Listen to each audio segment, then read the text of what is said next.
Hello बच्चों। आज मैं आपको क्लास 10th का यहाँ पर जो आपको डीओई की तरफ से प्रैक्टिस पेपर 2 मिला है टर्म 2 के लिए वो कराऊंगी। ठीक है।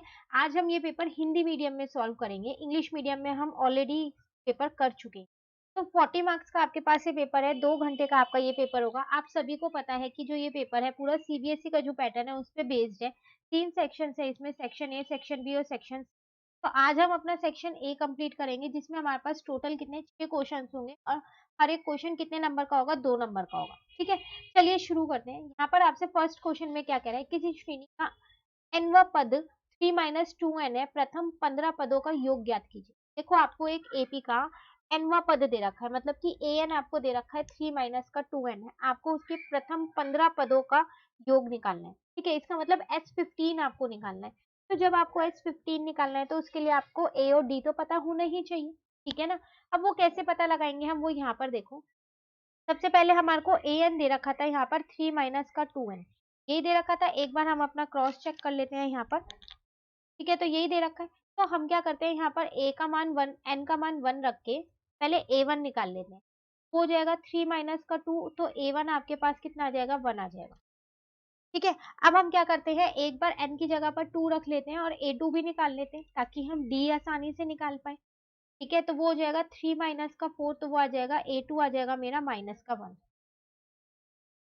ठीक है। अब हम अपना डी यहाँ पर निकाल सकते हैं। तो डी हमारे पास क्या होता है, A2 माइनस का A1 होता है। तो इसका मतलब -1 - 1, तो डी हमारे पास कितना आ जाएगा, -2 आ जाएगा।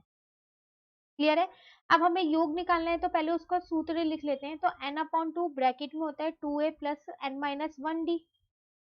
ठीक है ना। अब S15 निकालना है तो n की जगह 15 रख दिए तो 15/2, तो यहाँ आ जाएगा 2, a की जगह 1, n की जगह 15 है तो 15 -1, d की जगह -2 है। ठीक है। तो ये हो जाएगा 15/2, यहाँ पर आ जाएगा 2। देखो 15 में से 1 जाएगा 14, 14 को 2 से इंटू करोगे 28, और ये प्लस माइनस मिलके क्या हो जाएगा, माइनस हो जाएगा। ठीक है। तो 15/2 और यहाँ पर आ जाएगा माइनस का 26, को इससे कट किया तो 13 आ जाएगा। तो अब यहाँ पर आपके पास क्या बचा, 15 इंटू में माइनस का 13 आपके पास बचा।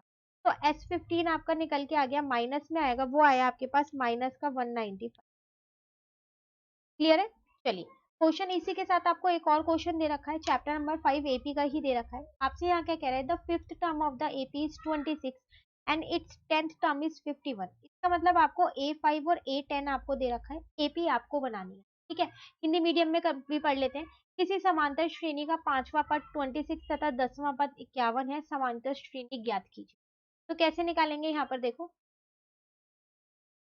तो 5वां पद A5 आपको दे रखा है 26 है, और एक और आपको दे रखा था 10वां पद, वो आपको दे रखा था 51 है। तो यहाँ पर मैं लिख सकती हूँ उसको A प्लस का 4D इज इक्वल टू में 26, और यहाँ पर लिख सकती हूँ A प्लस का 9D इज इक्वल टू में 51। ठीक है। इसको पहले समीकरण मान ली, इसको दूसरी, दोनों को हल कर लेते हैं। तो समीकरण 1 और 2 से, तो देखो यहाँ आ जाएगा A प्लस का 4D इज इक्वल टू में 26, यहाँ पर आ जाएगा A प्लस का 9D इज इक्वल टू में 51। ठीक है। साइन चेंज करते हैं तो A से A तो कट गया, यहाँ आ जाएगा माइनस का 5D और यहाँ आ जाएगा माइनस का 20। माइनस से माइनस कट गया तो D का मान कितना आ जाएगा, 25 में 5 करेंगे तो 5 आ गया D का मान। इसको किसी भी एक समीकरण में रख लेते हैं। ठीक है। तो समीकरण 1 में रखने पर,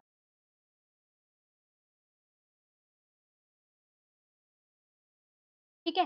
तो अब हम अगर हम अपनी समीकरण 1 यहाँ पर लिखें तो वो आपके पास है A प्लस का 4D इज इक्वल टू में 26 है। ठीक है। अब D तो आपने यहाँ पर 5 निकाला, इंटू में 5 इज इक्वल टू में 26, तो A प्लस यहाँ पर आ जाएगा 20 इज इक्वल टू में 26।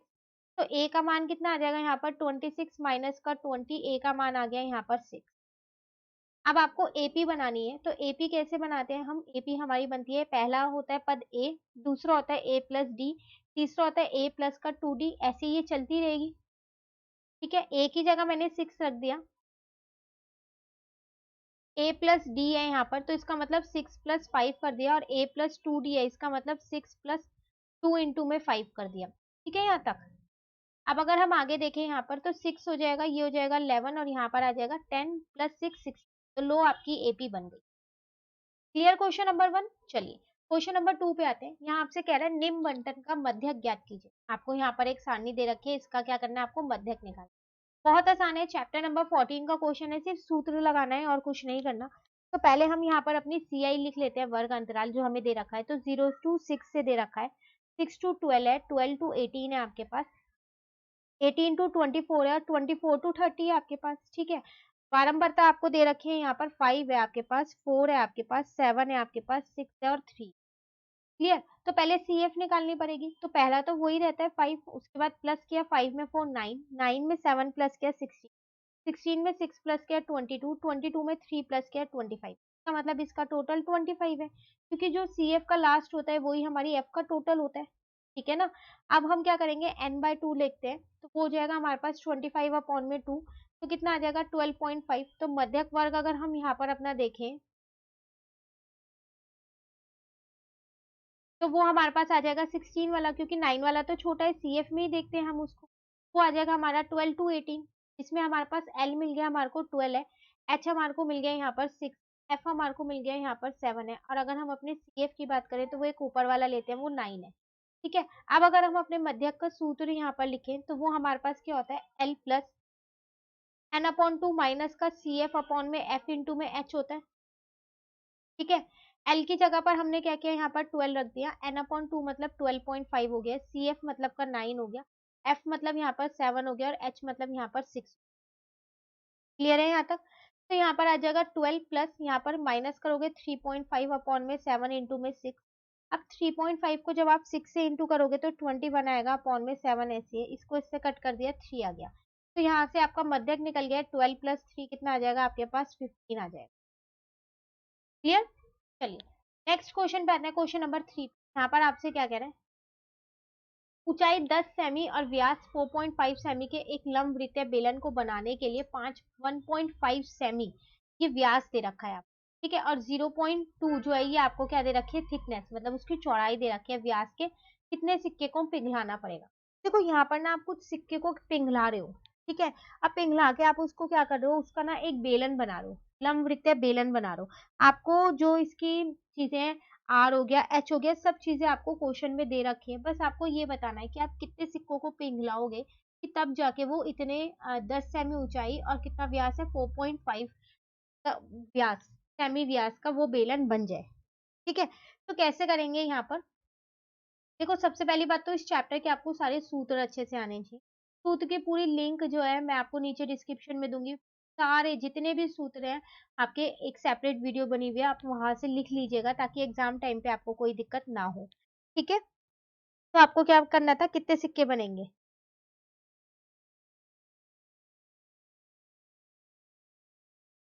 तो सिक्कों की संख्या कैसे निकालेंगे। यहाँ पर देखो, अगर आप जो आपका बेलन है उसके आयतन को,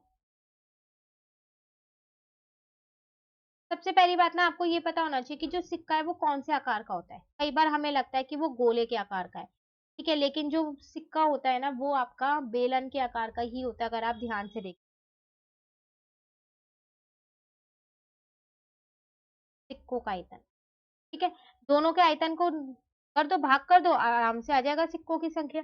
तो देखो बेलन का आयतन जो होता है वो मैंने ले लिया πr²h। इसका भी सिक्का भी बेलन के ही आकार का है, पर उसका मैंने r बड़ा और h बड़ा ले लिया ताकि दोनों अलग अलग पता चले कि कौन सा बेलन का है और कौन सा सिक्का। ठीक है, अब अगर मैं यहाँ पर बात करूं r, ये सब आपको क्वेश्चन में गिवन है।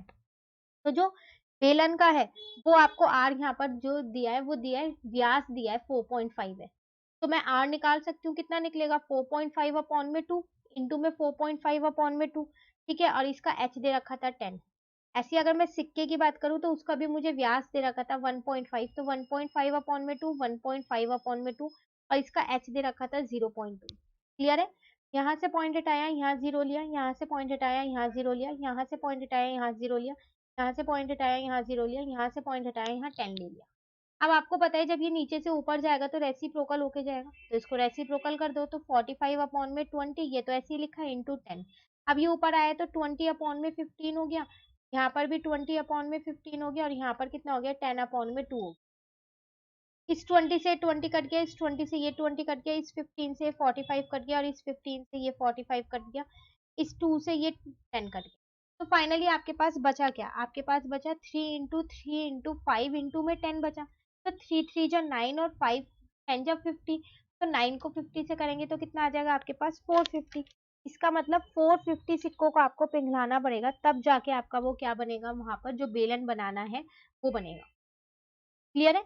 इसी के साथ एक और क्वेश्चन भी आपको दे रखा है, आपसे क्या कह रहा है, एक घनाकार जिसकी भुजा 7 सेमी है के ऊपर एक अर्धगोला आरोपित है। अर्धगोला का अधिकतम कितना व्यास हो सकता है, संपूर्ण ठोस का पृष्ठीय क्षेत्रफल ज्ञात है। देखो यहाँ पर आपके पास एक पूरा बॉक्स है जो घनाकार के आकार का है, ठीक है, उसकी भुजा आपको दे रखी है 7 सेमी, उसके ऊपर ना एक अर्धगोला है। अब आपको सबसे पहली बात तो ये बताना है कि उस अर्धगोले का व्यास कितना हो सकता है। अगर आपको अर्धगोले का व्यास पता चल गया तो आप पूरा वो जो ठोस है ना उसका आप क्षेत्रफल निकाल सकते हैं। ठीक है ना, तो मेन है आपको उसका व्यास पता चलना। तो अगर मैं इसकी यहाँ पर एक रफली एक आकृति यहाँ पर बना लूं, तो घनाकार के आकार का है ना, जैसे देखो मैंने ना यहाँ पर बनाया, रफ बना रही हूँ सिर्फ आपको समझाने के लिए, यहाँ पर ये बना लिया। इसके ऊपर वो पूरा व्यास है, तो इसके ऊपर वो जो सॉरी अर्धगोला है वो कुछ ऐसा ही तो होगा इसके ऊपर बना हुआ। तो जितना इसकी भुजा है जो 7 सेमी दे रखी है उतनी तो उस अर्धगोले का व्यास होगा, क्योंकि वो उसी के ऊपर वाली भुजा के ऊपर है ना पूरा, तो वही तो होगा। तो पहले पार्ट में तो आपको यही बताना था ना कि अर्धगोले की अधिकतम व्यास कितनी होगी, तो यहाँ पर हम लिख देते हैं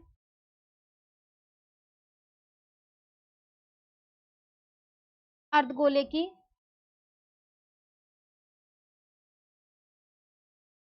अधिकतम व्यास, वो होगी आपके पास 7 सेंटीमीटर। ठीक है। अब आपको क्या करना था, पूरे का पृष्ठीय क्षेत्रफल निकालना है, तो पृष्ठीय क्षेत्रफल हम निकालेंगे कैसे। तो देखो जो आपके पास ये घनाकार के आकार का है, एक तो इसका क्षेत्रफल हो जाएगा, ठीक है, इसका क्षेत्रफल हो जाएगा आपके पास 6a²। ठीक है ना, तो पहले हम यहाँ पर लिख लेते हैं कि किस किस का निकालना है हमारे को, और उसके बाद उसके नीचे हम क्या करेंगे, सूत्र लिख लेंगे। तो इस क्षेत्रफल में मैं क्या करूंगी, जो मेरे पास अर्धगोला है उसका सी एस है, तो अर्धगोले का सी एस है, एक सेकेंड पर लिख देते हैं।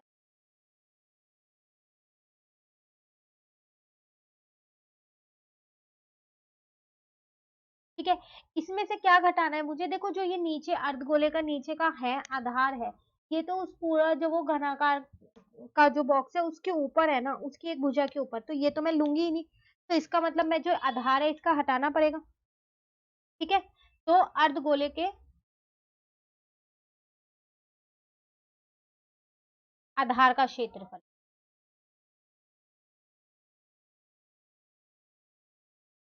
क्लियर है। अब इन सबके सूत्र लिख देते हैं।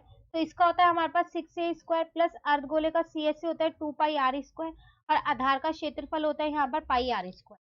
क्लियर है। अब देखो यहाँ पर आ गया आपके पास 6a² प्लस का πr² आ गया। अब ए आपको पता है, भुजा आपको दे रखी थी 7, तो 7 into 7, पाई की जगह 22/7, आर नहीं दे रखा, लेकिन अर्धगोले का व्यास आपने निकाला था 7, तो 7/2 आप ले सकते हैं पर आर। ठीक है ना। अब 7 से 7 को कट कर दो, 2 से इसको कट कर दो, 11 आ जाएगा, इन तीनों को मल्टीप्लाई करोगे तो 294 आएगा। यहाँ पर आपके पास 77/2 आ गया। आप चाहो तो इनके हर एक जैसे कर लो, तो 2 आ जाएगा यहाँ पर, तो यहाँ आ जाएगा 588 प्लस का 77, तो कितना आ जाएगा 665/2, तो आंसर आपके पास आ जाएगा 332.5 सेंटीमीटर स्क्वायर। ये है उस पूरे संपूर्ण का पृष्ठीय क्षेत्रफल। क्लियर है। चलिए नेक्स्ट क्वेश्चन पे आ जाते हैं। क्वेश्चन नंबर 4 पे कह रहे हैं निम्न तालिका में किसी कक्षा के विद्यार्थी की लंबाई को दर्शाया गया है, निम्न बंटन में ए बी सी और डी का मान ज्ञात कीजिए। देखो यहाँ पर आपको ये पूरा ना मध्यक दे रखा है, मध्यक की एक तालिका दे रखी है, उसमें ए बी सी और डी का मान निकालना। बहुत आसान है, कैसे, देखो आपको पता है कि जो आप सी एफ निकालते हो वो कैसे निकालते हो, जो एफ होती है उसका ही टोटल करते रहते हो ना, तो 12 में 13 को प्लस करोगे तभी तो ए का मान आएगा। तो ए का मान आ जाएगा 12 + 13 का मतलब 25 आ गया। ठीक है। अब यहाँ पर 35 दे रखा है, ये 25 है अभी आपने निकाला, तो यहाँ पर 10 होगा, 25 में इसको प्लस करोगे तभी तो ये आएगा। तो इसका मतलब बी का मान कैसे निकाला, 35 माइनस का 25 किया तभी तो यहाँ पर 10 आ गया। अब सी का मान कैसे निकालोगे, सेम वही, इसमें से अगर इसको माइनस कर दूंगी तो ये वाला आ जाएगा, कि जब इसमें इसको प्लस करते हैं तो ये आता है। अब वो वाला तो निकालना ही है तो माइनस करना पड़ेगा, तो 48 में से 43 को माइनस करेंगे तो 5 आ जाएगा। सेम डी का मान कैसे आएगा, इसमें इसको प्लस कर दूंगी तो मेरा डी का मान आ जाएगा। ये लो, चारों मान निकालने थे, निकल गए। क्लियर। चलिए क्वेश्चन नंबर 5 पे आ गए। के का मान ज्ञात कीजिए कि द्विघात समीकरण के मूल समान हो। तो जिस द्विघात समीकरण के मूल समान होते हैं, वो हाँ, तो हमारी डी का जो मान होता है वो 0 के बराबर होता है ना। तो हम क्या करते हैं, पहले इस समीकरण को यहाँ लिख लेते हैं। तो 2x² प्लस का kx प्लस का 8 इज इक्वल टू में 0 है। तो देखा जाए तो यहाँ a का मान 2 है, अब b का मान यहाँ पर k है, और c का मान यहाँ पर हमारा 8 है। ठीक है। अब अगर आप यहाँ पर देखो तो मूल समान है, यहाँ लिख देते हैं पहले हम।